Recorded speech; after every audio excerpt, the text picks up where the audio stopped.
اعوذ باللہ من الشیطان الرجیم، بسم اللہ الرحمن الرحیم۔ مولا علیہ السلام کا قول کہ فقر سب سے بڑی موت ہے۔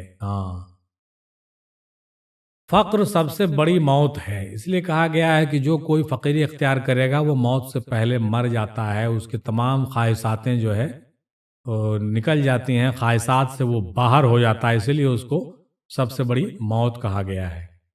بیت المعمور کیا ہے اور انسان قلب کو بیت المعمور سے کیوں تشبیہ دی جاتی ہے؟ بیت المعمور جو ہے یہ عالم لاہوت میں کہا جاتا ہے کہ ایک بہت بڑا عبادت خانہ ہے نا۔ بیت المعمور جو ہے عالم لاہوت میں ایک بہت بڑا عبادت خانہ ہے، اسی طرز پر کعبہ کی تشکیل عالم ناسوت میں کی گئی ہے ہم لوگوں کے لیے، تاکہ ہم اللہ کی عبادت اور ریاضت کے لیے ایک جگہ مقرر کر سکیں، اسی طرز پر بنائی گئی ہے۔ اور اللہ کے اشارے پر ہی جو ہے کعبہ کا تشکیل کیا گیا۔ حضرت آدم علیہ السلام جو وہاں سے لے کے آئے تھے، حجر اسود جو لے کے آئے تھے، اس کو وہیں پہ رکھا گیا، اس میں بھی راز و بھید ہے۔ بعد میں پھر اس کو ایک عبادت خانہ کا شکل دیا گیا، پھر حضرت ابراہیم اور اسماعیل علیہ السلام نے مل کر کے ایک بیت اللہ بنایا، ایک اللہ کا گھر بنایا، وہ بیت اللہ کہلاتا ہے، کعبہ بن گیا ابھی ہے نا۔ پھر بعد میں جو ہے بہت سارے لوگوں کی وہاں قبریں موجود ہیں، تو وہ ایک الگ جگہ بن گیا، یادگار جگہ بن گیا۔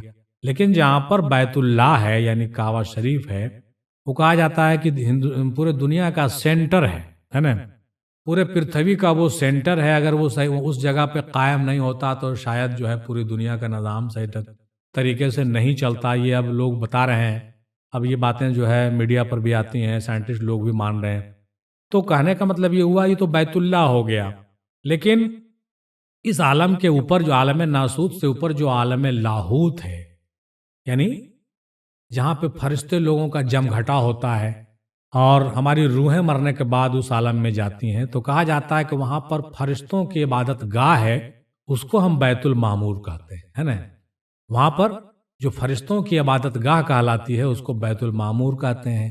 پاک روحیں جو ہوتی ہیں، جن کا تعلق عالم لاہوت سے ہوتا ہے، جن کا قلب ذاکر ہوتا ہے وغیرہ، جو عالم ارواح میں سفر کرنے والی روحیں ہوتی ہیں اولیاء اللہ کی، وہ بیت المعمور میں جا کر بھی نماز پڑھ لیتی ہے۔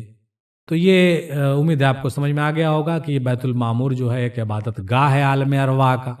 جس طریقے سے ہمارے دنیا میں بیت اللہ ہے، اسی طریقے سے عالم ارواح میں روحوں کے لیے اور فرشتوں کے لیے ایک عبادت خانہ ہے جس کا نام بیت المعمور ہے۔ توحید اور معرفت میں کیا فرق ہے؟ توحید اللہ کے وحدانیت کو سمجھنے کو کہتے ہیں، اللہ کے ایک ماننے کو کہتے ہیں، اور معرفت اس کے پہچان کو کہتے ہیں۔ یعنی اللہ کو آپ نے صحیح طریقے سے پہچان لیا، آپ کی جان پہچان ہو گئی اللہ سے، تو اس کو کہتے ہیں کہ ہم کو معرفت حاصل ہو گیا۔ لیکن توحید کیا ہے؟ اللہ کی وحدانیت، اس کی یکتائیت کو توحید ہم کہیں گے ہے نا۔ توحید کو معرفت نہیں کہیں گے اور معرفت کو توحید نہیں کہیں گے۔ ان چیزوں کو سمجھنا ضروری ہے۔ کیا نیک جنات انسان کو روحانیت پر چلا سکتے ہیں، رہنمائی کرے؟ نہیں، روحانیت میں چلانے کے لیے جنات کی ضرورت نہیں پڑے گی، کیونکہ جنات کا تعلق عالم ناسوت سے ہے، اس کا تعلق عالم لاہوت اور عالم جبروت سے نہیں ہے۔ اس لیے آپ کی رہنمائی جنات نہیں کر سکتا ہے، آپ کی رہنمائی صرف عالم ناسوت تک ہی وہ کر سکتا ہے۔ عالم لاہوت اور دیگر عالمین کی رہنمائی کوئی نیک جنات نہیں کر سکتا، بلکہ نیک انسان کر سکتا ہے، کوئی پیر ولی کر سکتے ہیں۔ اس بات کو سمجھ لیجئے۔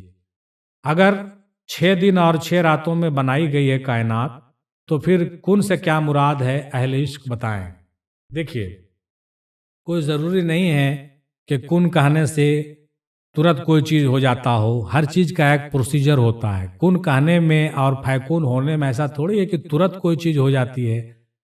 اگر کسی چیز کو کن کہا کر کے حکم بھی دیا گیا کہ ہو جا، تو اس کے ہونے میں اگر 6 دن لگ جائیں تو آپ کو کیا پریشانی ہے؟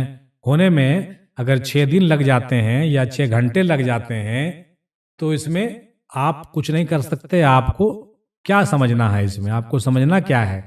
پروسیس ہوتا ہے، ہر چیز کا ایک وقت ہوتا ہے، ہر چیز کا ایک ٹائم ٹیبل ہوتا ہے۔ اللہ تعالیٰ نے تمام چیزوں کو حکمت اور مصلحت سے بنایا، بعض چیزوں کو اپنے مخصوص طریقے سے بنایا، بعض چیزوں کو کن فیکون سے بنایا۔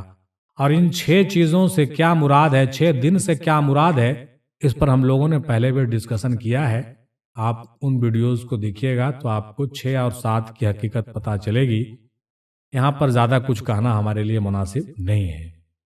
ورد و وظائف میں مرشد کی اجازت کی کیا اہمیت ہے؟ بالکل صحیح بات ہے، ورد و وظائف میں مرشد کی اجازت ضروری ہے۔ آپ ان کی اجازت سے کام کیجیے گا تو آپ کو زیادہ کامیابی حاصل ہوگی اور آپ کی نگہبانی ہوگی، اور بغیر اجازت کے اگر آپ کیجیے گا تو آپ گمراہی کے شکار ہو سکتے ہیں۔ آپ کے کوئی نگراں اور نگہبان نہیں رہیں گے تو آپ گڑبڑا جائیے گا، آپ پریشان ہو جائیے گا، بیمار بھی پڑ سکتے ہیں اور آپ کو خطرہ بھی ہو سکتا ہے۔ آنسوؤں کی کیا حقیقت ہے؟ آنسوؤں کی کیا حقیقت رہے گی؟ آنسوؤں کی حقیقت تو یہی ہے کہ خوشی کے بھی آنسو ہوتے ہیں اور غم کے بھی آنسو ہوتے ہیں۔ مختلف قسم کے آنسویں ہو سکتے ہیں، درد کے بھی آنسو ہوتے ہیں، مختلف طریقے، جیسے بھی لوگ روئیں گے آنسو تو نکلے گا، آنسو نکلتا ہے۔ اور آنسو سے مراد یہی ہے، اگر آپ اللہ کے خوف سے آپ کے آنکھوں میں آنسو آتی ہے تو اچھا ہے، ڈر سے آتا ہے وہ الگ بات ہے، خوشی سے آتا ہے تو وہ الگ بات ہے۔ مختلف قسم کے آنسو ہوتے ہیں، وہ آپ کے اوپر ڈیپینڈ کرتا ہے کہ آپ کس لیے رو رہے ہیں، اسی حساب سے اس کا اہمیت ہے اور اسی حساب سے اس کی باتیں ہوگی، ایسے کوئی باتیں نہیں ہو سکتی۔ بیٹی خدا کی رحمت ہے، پھر عورت کو فتنہ کیوں کہا گیا ہے؟ وہ عورت کو فتنہ اس لیے کہا گیا ہے کہ عورت جو ہے زیادہ تر شیطانی راستے پر لوگوں کو ڈالتی ہے، اس لیے عورت کو فتنہ کہا گیا ہے، ورنہ بیوی بھی رحمت ہے اور بیٹی بھی رحمت ہے اور ماں تو رحمت ہی رحمت ہے نا۔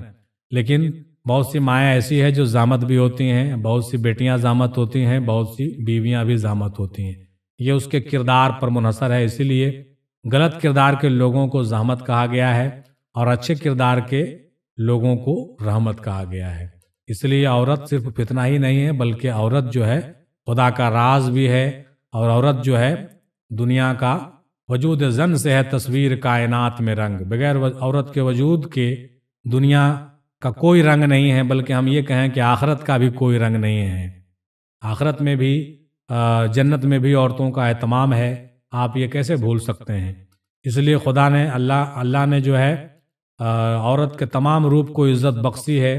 یہ الگ بات ہے کہ کچھ گھنونے حرکات کی وجہ سے رشتے میں داغ ہوتا ہے، جس کی وجہ سے بعض رشتے بیٹی کے یا بیوی کے جو ہے داغدار ہوتے ہیں، جس کی وجہ سے لوگوں نے اس کو فتنہ کہا ہے۔ اب تو حالات یہ آ گیا کہ آج کے زمانے میں اب ماں کے رشتے بھی داغدار ہو رہے ہیں۔ بعض مائیں ایسے بھی ہوتی ہیں جس کو ہم کسی بھی صورت میں رحمت نہیں کہہ سکتے، کیونکہ لوگوں کو ایسی مائیں بھی بعض تاریخ میں موجود ہیں جن لوگوں نے اللہ رسول سے لوگوں کو دور بھی کیا ہے۔ بہت گرچہ کم ہے تاریخ میں ایسی باتیں، لیکن معاملہ جو ہے اس کے کردار کا ہے۔ تمام کردار پر ہی تمام چیزوں کو ہم آنکیں گے اور اس کا یہ طے کریں گے، ورنہ اللہ کی رحمت ہے، ماں بھی اللہ کی رحمت ہے، بیٹی بھی اللہ کی رحمت ہے، اور بیوی بھی تو کہیے کہ اللہ کی رحمت اور بہت بڑا عطیہ اور نعمت ہے خدا کی۔ اس لیے اس چیز کو سمجھیے۔ قلب کو جاری ہونے سے کیا مراد ہے؟ ہم نے گفتگو کیا ہے، قلب کیسے جاری ہوتا ہے یہ بات ہم نے بیان کر دی ہے۔ امید ہے کہ یہ بات آپ کو سمجھ میں آ جائے گی۔ اللہ تعالیٰ سے دعا کرتے ہیں کہ ہم نے جو کچھ بیان کیا ہے اس کی برکت سے آپ کو تمام چیزیں سمجھ میں آئیں، اور جو چھوٹ گیا ہے وہ بھی چیزیں آپ کو سمجھ میں آئے، اور انشاءاللہ تعالیٰ اگلے نشست میں پھر ملاقات ہوگی۔ تب تک کے لیے دیجیے اجازت۔ خدا حافظ، فی امان اللہ تعالیٰ، وما علینا الا البلاغ، وآخر دعوانا الحمدللہ رب العالمین، برحمتک یا ارحم الراحمین، حق لا الہ الا اللہ محمد الرسول اللہ صلی اللہ تعالیٰ علیہ وسلم۔